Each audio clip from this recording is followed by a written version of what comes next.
بسم اللہ الرحمن الرحیم۔ دوستو، ایک کلپ میں ہم نے آپ کو غزوہ تبوک کے حالات سنائے۔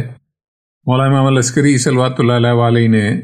غزوہ تبوک کی واپسی پر ایک واقعہ ارشاد فرمایا اپنی تفسیر میں۔ مولا فرماتے ہیں کہ حضرت صلی اللہ علیہ وسلم نے اپنے اصحاب کو حکم دیا کہ رات کے نصف آخری حصے کے شروع میں ہم کوچ کریں گے، اور تمام مسلمانوں میں منادی کرا دی کہ کوئی شخص حضرت صلی اللہ علیہ وسلم سے پہلے عقبہ پر نہ جائے گا۔ عقبہ ایک پہاڑی رستہ تھا جہاں پر مشکل سے ایک سوار گزر سکتا تھا ایک وقت میں۔ دوسری طرف بڑی گہری کھائی تھی، تو اس سلسلے میں حضور نے یہ فرمایا کہ اس کھائی کے اوپر سے اس رستے پہ سب سے پہلے حضور صلی اللہ علیہ وسلم تشریف لے جائیں گے، ان سے پہلے کوئی اس جگہ سے نہیں گزرے گا۔ پھر حضور صلی اللہ علیہ وسلم نے جناب حذیفہ یمانی کو حکم دیا کہ عقبہ کی جڑ میں بیٹھ کر دیکھتے رہے کہ کون کون شخص حضور صلی اللہ علیہ وسلم سے پہلے عقبہ پر سے گزرتا ہے، اور حضرت کو آ کے خبر دے۔ اور حضرت نے حذیفہ کو یہ حکم دیا تھا کہ ایک پتھر کے پیچھے چھپ رہے۔ حذیفہ نے عرض کی کہ میں حضرت کے لشکر کے سرداروں کے چہروں سے علامات شر معلوم کرتا ہوں، اور یا رسول اللہ صلی اللہ علیہ وسلم،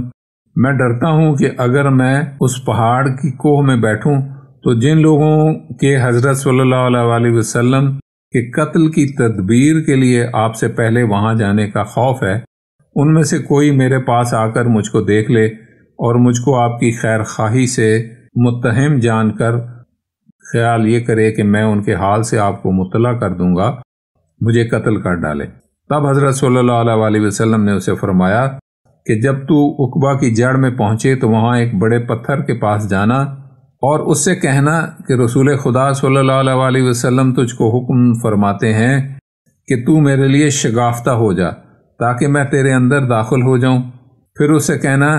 کہ رسول اللہ صلی اللہ علیہ وسلم یہ حکم دیتے ہیں کہ ایک سوراخ اپنے بیچ میں رکھنا جس میں سے میں عقبہ پر سے گزرنے والوں کو دیکھتا رہوں،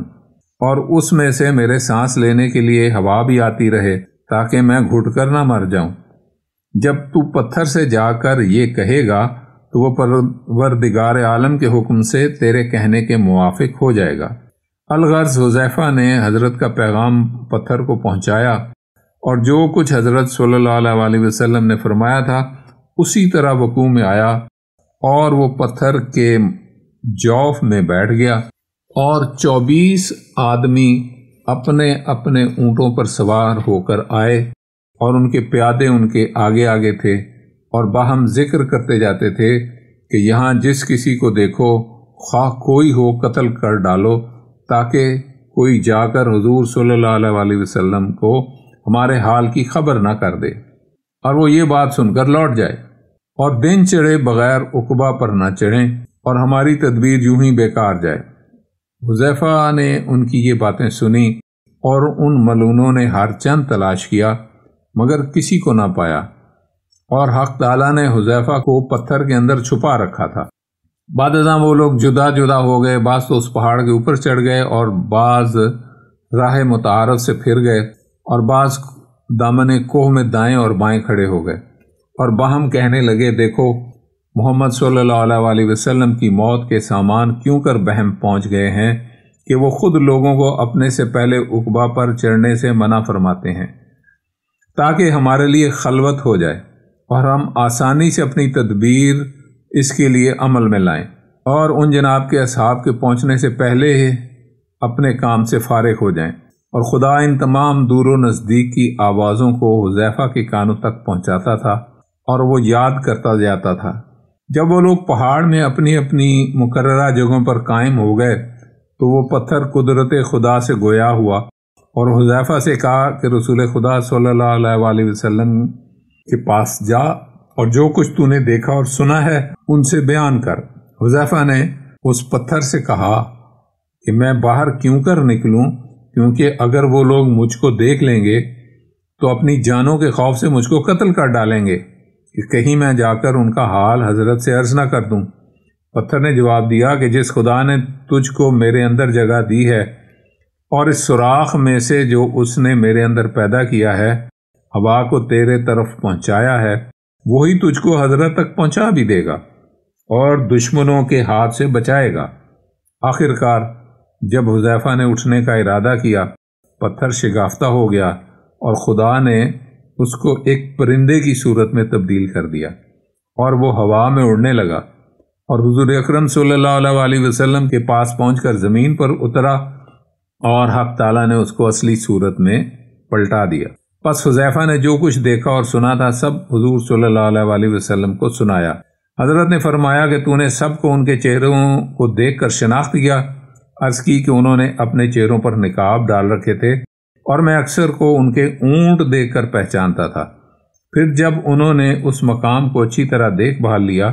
اور کسی کو وہاں نہ پایا تو نقاب اپنے چہروں سے اٹھا دیے، تب میں نے ان کے منہ دیکھے اور سب کو پہچان لیا، اور وہ فلاں 24 آدمی ہیں۔ یہ سن کر حضرت صلی اللہ علیہ وسلم نے فرمایا، اے حذیفہ،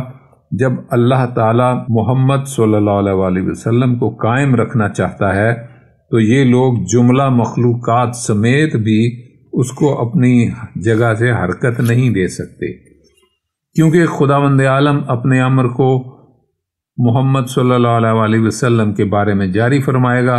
اگرچہ کافر ناپسند کریں۔ پھر فرمایا، اے حذیفہ، تو اور سلمان اور عمار میرے ہمراہ چلو اور خدا پر توکل کرو، اور جب ہم اس دشوار گزار عقبہ یعنی گھاٹی سے گزر جائیں اور لوگوں کو ہمارے پیچھے آنے کی اجازت دو۔ پھر حضرت نے اپنا ناقہ پہ سواری پسند فرمائی اور اوپر چلے۔ حضرت حذیفہ اور سلمان دونوں میں سے ایک تو ناقہ کی مہار پکڑے اس کو کھینچتا تھا اور دوسرا پیچھے سے اس کو ہانکتا تھا،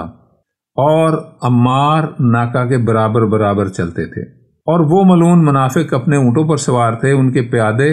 اس عقبہ کے مختلف ٹیلوں پر مقیم تھے، اور جو لوگ کے راستے کے اوپر تھے انہوں نے مٹکوں میں پتھر ڈال رکھے تھے کہ جب حضرت سو میں جا گرے، جو اس قدر گہری ہے کہ اس کے دیکھنے سے جی ہول کھاتا ہے۔ آخر کار جب وہ پتھروں سے بھرے مٹکے ناقہ کے قریب پہنچے تو حکم خدا سے بہت اونچے ہو گئے، اور جب ناقہ گزر گیا تو کھو میں جا گرے، اور سب کا یہی حال ہوا، اور ان مٹکوں کی کھڑکھڑاہٹ اس ناقہ کو محسوس تک بھی نہ ہوئی۔ پھر حضرت صلی اللہ علیہ وسلم نے عمار سے فرمایا کہ پہاڑ پر چڑھ کر اپنا عصا ان کی اونٹنیوں کے منہ پر مارے اور ان کو نیچے گرائے۔ عمار علیہ السلام نے ایسے ہی کیا، ناقے گرنے لگے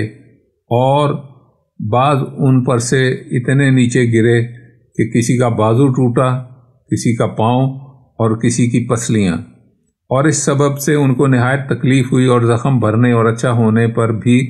مرتے دم تک نشان باقی رہے۔ یہی سبب ہے کہ حضرت صلی اللہ علیہ وسلم نے فرمایا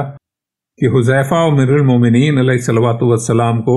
منافقوں کا حال سب سے زیادہ معلوم ہے، کیونکہ اس نے عقبہ کے نیچے بیٹھ کر ان لوگوں کو دیکھا تھا جو رسول خدا سے پہلے اس پر چڑھے تھے، اور خدا نے ان منافقوں کے شر سے اپنے حبیب اور رسول صلی اللہ علیہ وسلم کو محفوظ رکھا، اور حضرت بخیریت تمام مدینہ منورہ میں واپس تشریف لائے، اور خدا نے ان لوگوں کو جو حضرت صلی اللہ علیہ وسلم میں کے ہمراہ جنگ میں نہ گئے تھے جامع ننگ و عار پہنایا، نیز جن لوگوں نے مولا میر کائنات علیہ الصلوۃ والسلام کو مارنے کی تدبیر کی تھی ان کے شر کو ولی خدا سے دور کر کے ان کو ذلیل و خوار کیا۔